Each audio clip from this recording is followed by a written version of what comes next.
Welcome to another quick clip from Ultimate DIY. Today, guys, we are going to take a look at putting electrical boxes in existing drywall. And when I say existing, if I am doing new construction, I'm going to have a box like this or this. These are single game boxes. This one has the nails that would nail into a stud. This one has screws that would screw into the stud, and you can adjust this box in or out. This is, by the way, my favorite. But this is going to be new construction, meaning the drywall cannot be on the wall. It has to be before the drywall goes on. So say you have a project, you're coming along, and you need to add a power outlet. Say it's in between two studs. It's right here in the middle of just a blank piece of the drywall. How am I going to mark that?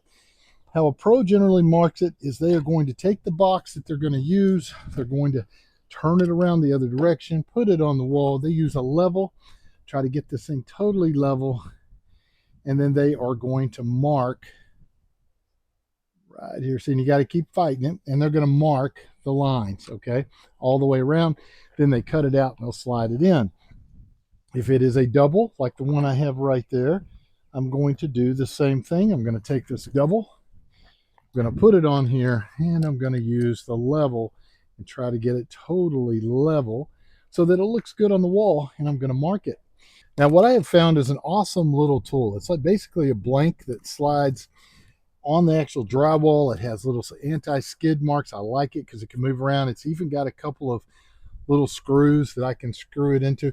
And if I'm trying to put it this way, I can turn the blank that way.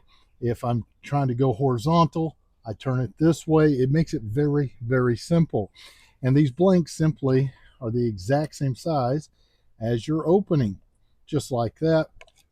If it's a double, it's going to fit over it just like that. They made a very nice wide line in the center so that I can mark easily. Now, I'm using a marker. I don't usually use markers. I usually use pencils, but I want to make sure you can see this. So say I want to put that spot right here.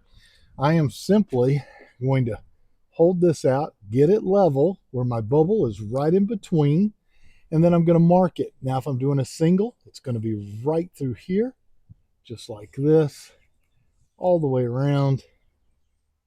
And I am ready to rock and roll. And then what I'd use is a multi-tool to cut it out.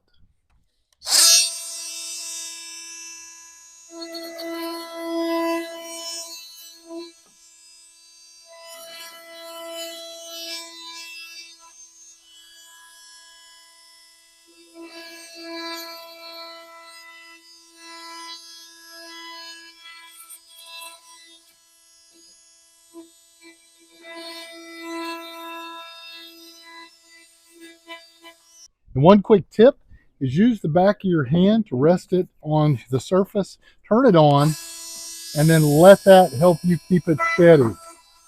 That way you don't make a big mess with your multi-tool. Now on the old workbox, it has little wings right here.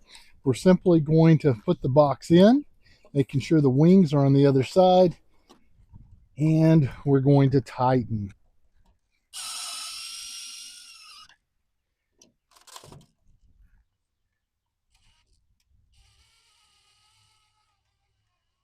There you go.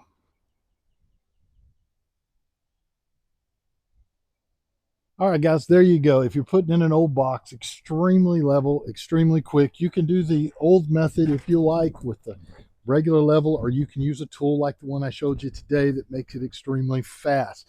Now, I will tell you there are some other tools that actually have a box on them and they mount to your multi-tool and you can cut it out that way.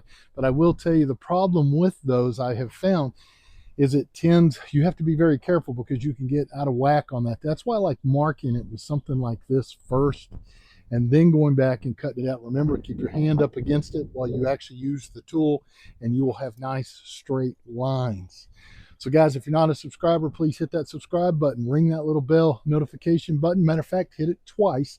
You'll know about all my upcoming videos as I release them. Leave me a comment, and as always, guys, I really appreciate you watching. We'll see you on the next one.